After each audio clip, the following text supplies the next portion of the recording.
I want to talk about honor. And when I was thinking about what we should talk about, this thing about honor just kept jumping back, jumping in my spirit. And a word that we don't really talk about in the culture now, but how we honor people, especially in our marriage, is important. And when you think of honor, I want you to think of respect, dignity, esteem.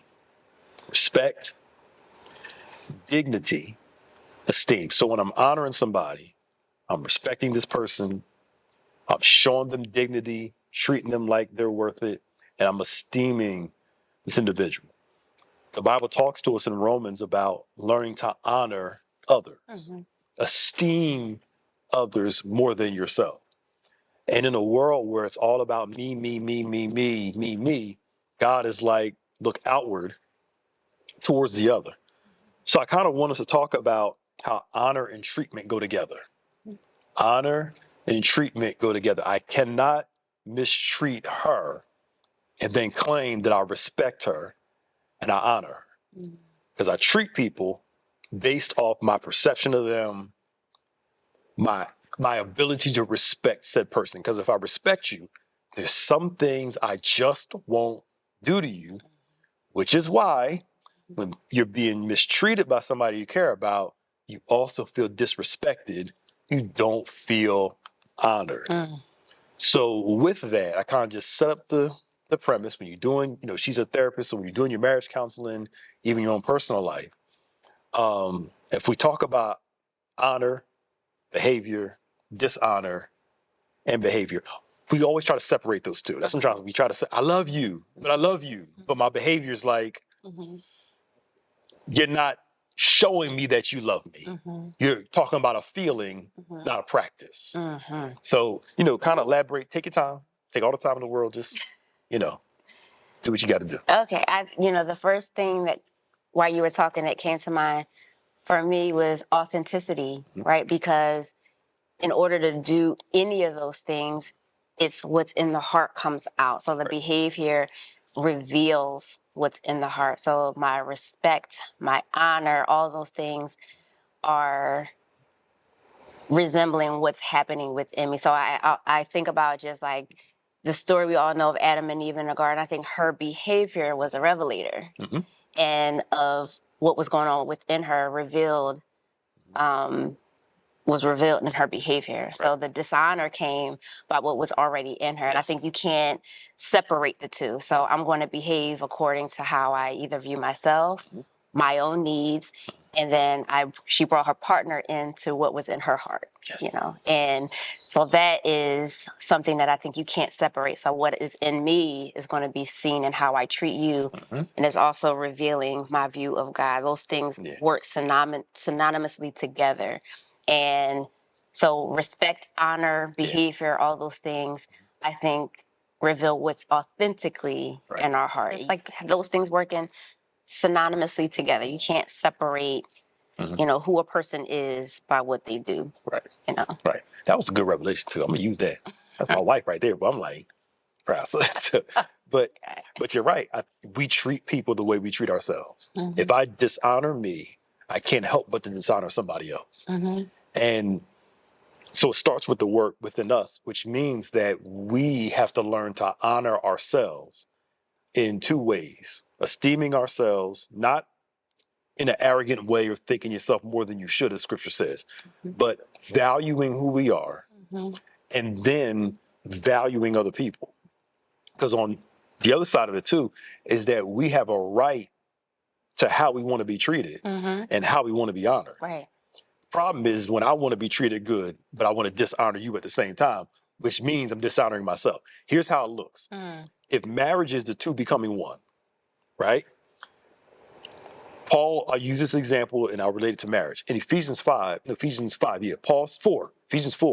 Paul says, instead of lying, tell the truth. He says the reason why, because we're all one body. He's basically saying when you lie to somebody else, you're actually lying to yourself because we're one body. So how I treat somebody else is how I'm treating me, because if I punch my knee, it's still a part of my It's a part of my body, Mm-hmm. but my whole body has a reaction to the pain in one location. Mm. So in a marriage context, if I dishonor you, I think I'm hurting you, but I'm actually hurting me. So if I'm mad at you and I do something to be spiteful to get back at you, I think I'm only affecting you.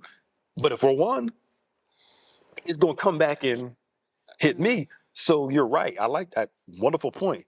If I'm dishonoring myself, if the way I treat myself, I bring other people into my mistreatment of myself and then blame them Mm. when I'm the one that brought them into my craziness. We're going to talk real tonight, I guess. You know, and marriages, sometimes we do that. We bring people into our craziness and then get mad at them for joining us in it, or blame them when we're the ones that brought them in. So honor starts within first. Honoring myself, treating myself well, having a standard of treatment, but also having a standard of wanting to honor and treat somebody else well too. Ooh. It's just so hard to do that if you don't recognize that you're doing that, especially because we externalize our behavior so much, right? Like it's easier to blame the other person for your own dishonor of yourself, right? So you are supposed to do X, Y, and Z for me, then I won't do that to you, right? But that's a real hard, if you don't honor yourself, and then have this expectation that I treat you greater than you treat yourself, it's always going to be what I call like pouring water in an empty well, right? So the more I'm trying to honor and respect you, but if you don't have it within, I constantly keep pouring into you and you're not receptive of it, and then blame me that you're not receiving it in the intention that I'm trying to give it. So that is why it's so important that we're whole. I think you, a long time ago, was talking about two whole people need to come together, right? Because if you're empty and you keep expecting me to be the one to fill your reservoir with honor and respect and intentionality, but you are empty, then I'm never going to be able to give you what you need in a way you can appreciate it, because you'll still feel like you're discontented, right?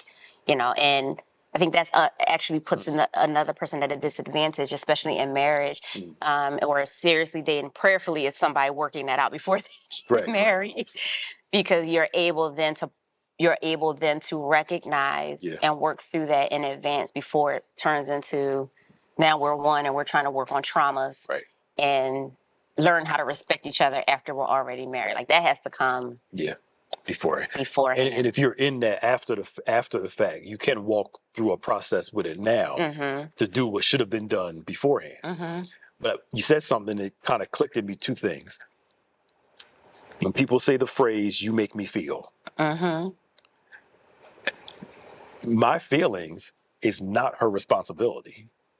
My feelings are my responsibility.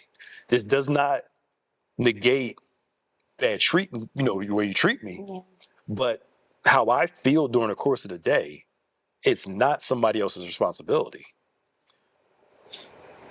People are not responsible for your happiness. She is not responsible for my happiness. I am.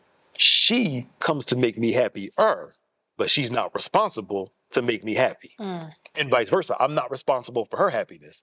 I'm supposed to add to what's already there. But like you said, if nothing's there, I can pour into this well and it's never satisfied, never happy, never content, always find something wrong, because there's something wrong with with the person that we're pouring into.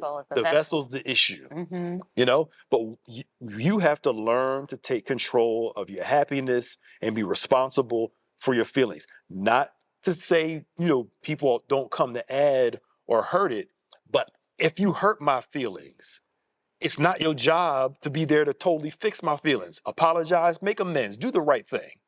But at the end of the day, you can do all of that. But if I don't forgive you, you don't forgive me. We're still walking around mad at each other because we're expecting the other person to be responsible when we're responsible for all that stuff. And once you get that, I'm responsible for my happiness, it liberates you from expecting other people to do what they cannot do on their own. Yeah. That's cracks in a vessel, right? So if I am a cracked vessel and other people are trying to, for example, a spouse, does honor, love, respect me, and has created an infraction, right? And apologizes. If I'm not a cracked vessel, I can receive it because I can contain it and I have capacity for forgiveness and empathy and showing mercy. But if I am broken and you're trying to pour into me with honor, then I keep spilling out issues from the past or traumas or unforgiveness or bitterness and almost like wanting to punish the other person. And sometimes it feels that way, even if we don't intentionally mean to do that, because we're a cracked vessel. And that's why it's key that we're working through repairing our own self, honoring myself, respecting myself, so that I can recognize my own cracks. Because a lot of us don't. We don't recognize that we have our own brokenness. Instead, we're so focused and fixated on what the other person did or what they're doing, that when they're trying, we just can't see it. Yeah. They can give you the world, you're still mad. Just, because you're right, there's cracks. This is good. There's cracks in that vessel, which I have to honor myself enough to want to be healed of that thing, to work through that thing and be honest about where I am in that process. All right, but and it's self-responsibility is a little challenging because we love, like Adam and Eve, it was the serpent, it was the woman you gave me, it was so and it's like God's like, you're responsible for your actions. So honor yourself, honor each other. Honor also speaks to reputation. This is going to be a hard thing to accept, but the perception that people have of us is often the perception that we gave them. So true. Some people aren't lying about us. Even people that don't like us, they're telling the truth. Because why? It's the perception that we gave them. We got to have some responsibility to look. This person sees me this way because my reputation has taken on X, Y, and Z because I've given them this reputation. Say for instance, trash day. I never take the trash out. Never take the trash out. She says, you don't never take trash out. I'll take trash out. You put trash out, and when I get mad, well, you say I'm not a good man? No, I'm just she's talking about the trash. But I can't be mad at that reputation when I've given that reputation with my behavior. So a part of wanting to be honored, come on, y'all, is living in a way that produces honor, that produces a form of respect. We demand respect that we don't put out there behavior-wise to give person a reason to respect us in this way. It's like people that lie a lot, get mad when you call them a liar. Well, you lie all the time. Go ahead, I'm sorry. No, you're right. And I remember, so I am typically very introverted, and I know that I've had issues in the past where that being sometimes perceived as arrogance because you walk with your head down when you're struggling with self-confidence, and it looks to other people like you don't like to talk to people. And ownership of that is you have to be more open for people to see who you are. And that's self-responsibility. And it's not that they were wrong. It was what I was given. And I think that whenever you're growing and maturing, that you have to take accountability for how you show up, even if you're like, they wrong, they don't know me, that you can't do that. Because at the end of the day, this is the energy that you're given, whether you mean to or not. And in relationships and in marriages, we talk about this all the time, is you have to allow space for the other person to correct you without seeing it as an attack. And there are areas in each and every one of us that require growth. And sometimes that is discomfort, it's uncomfortable. It never really feels good, especially when it's for those of us who struggle with rejection or criticism, which a lot of people get into marriages working through something. And if you honor each other and respect them, you will give them space to correct so that you can be better for them and for yourself. Right? Because at the end of the day, when you're one, you want the other person to be better. And you should allow them to give you tools that you need too. Listen. Because marriage is a revealer. It's a revealer. Look, marriage shows the best of you and the worst of you. And it's like that song, the closer I get to you, the more you make me see. That The closer you get to somebody, the more your issues start to come out. And then people that don't know how to manage them will start reacting in negative ways So because true. they don't know. They're trying to keep it at bay, and you can't keep it at bay. You'll destroy your whole relationship trying to keep. They come out, but with a supportive spouse. It makes it easier to process those things because you're supporting each other because everybody takes turns. Yeah. There are times when this person's issues are coming out more, work through them, this one. But when you got support, when you're honoring each other, you support each other through those corrections and through those helps and through those supports. And, everybody gets to a place where, you're scared to open up to somebody about a certain thing because you're not sure. You're not even being honest with yourself. So you're not sure how the other person responds to it. Because we think if I don't like it, you're not going to like it. Another person's like, I kind of know it already. I just want you to talk to me to kind of help. Come on out. You know what I mean? but it's those things of oneness. And we got to close this up. But that honor works its way out in a lot of ways in not doing dishonorable things and then demanding honor. Walking out. If I got to walk it out, I'm the man. You got to walk out, I'm the woman. Then I don't know what you don't know it. But if we walk in certain ways and behave in certain ways, people will honor and respect that because people will treat you the way you allow them. Yes, that's so true. We get mad at treatment that we've been letting go for a long time and then go off on a person when it's like you've been allowing this behavior. Of course, they don't even know you mad. Didn't you see it? Well, you ain't saying nothing. Just keep. You have to have, but again, that's a trust issue in a relationship where I can't trust you enough to talk to you about it while it's small. Before it becomes a bigger issue later. Go ahead now.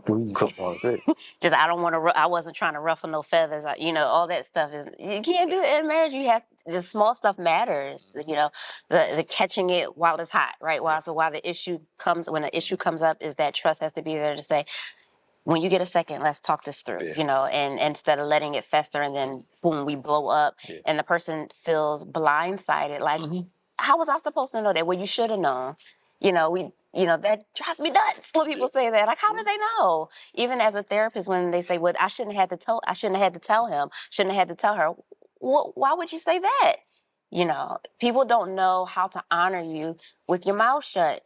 Expecting behavior that you haven't initiated or shared. That's pubescent, as Bishop calls it. It really isn't a way to teach someone how to honor you. God is the best example of that. He is a rule giver, right? And tells us how his boundaries are. These are my boundaries, from the Levitical offerings, from the institution of whatever. The Lord sets a boundary that we are to follow. He's teaching us how to honor. And that, I don't know why we think that in relationships we don't have to set that same precedence, that to teach people how to love us appropriately. And God is not silent in that. He is articulate about giving us the wisdom that it requires to listen and follow him and love him appropriately. Sorry, that was no, that was good. It was really good because people have a right to be honored the way they want to be. Respect to you looks different than me. Right. And the way I need to be respected looks different to her. I can't respect her the way I want to respect it because it's in a sense of personalized. Because the way she sees respect is different than the way I see respect. And vice versa. And you're right. You get mature enough to lay out, this is what it looks like to me, and give the person a chance to adhere to that. If they choose not to, then that says a lot. Yeah. If they choose to, great. But a lot of people we'll maybe talk about that next time, a lot of unspoken expectations. Right. Well, yeah, if you know me, you should figure me out. I'm too old to be figuring people out. Talk to me. Tell me what you want. That's not romantic. This is not a Lifetime TV. Not a Lifetime. This is not, come on, y'all. This ain't The Notebook and whatever other shows y'all watch. Just talk to the person. This is real life. This is what I like. Boom, boom, boom. This is what I don't like. Boom, boom, boom. All right, let's work it out. Anyway, thank y'all for joining us tonight for another Link Couples Ministry. We hope you can join us tomorrow for Bible study at 12 o'clock, noon in person, 7 p.m. in person as well as online. We, of course, have On Point on Saturday at 9. Sunday service, you want to make sure you join us as Bishop is continuing on this Holy Ghost series. You want to make sure that you are here, tuned in, plugged in. Invite somebody to church with you. We'd love to see you. And we'll be back next month for another time of Link Couples Ministry. On behalf of Reverend Smith, myself, Pastor Nick, God bless you. See you later.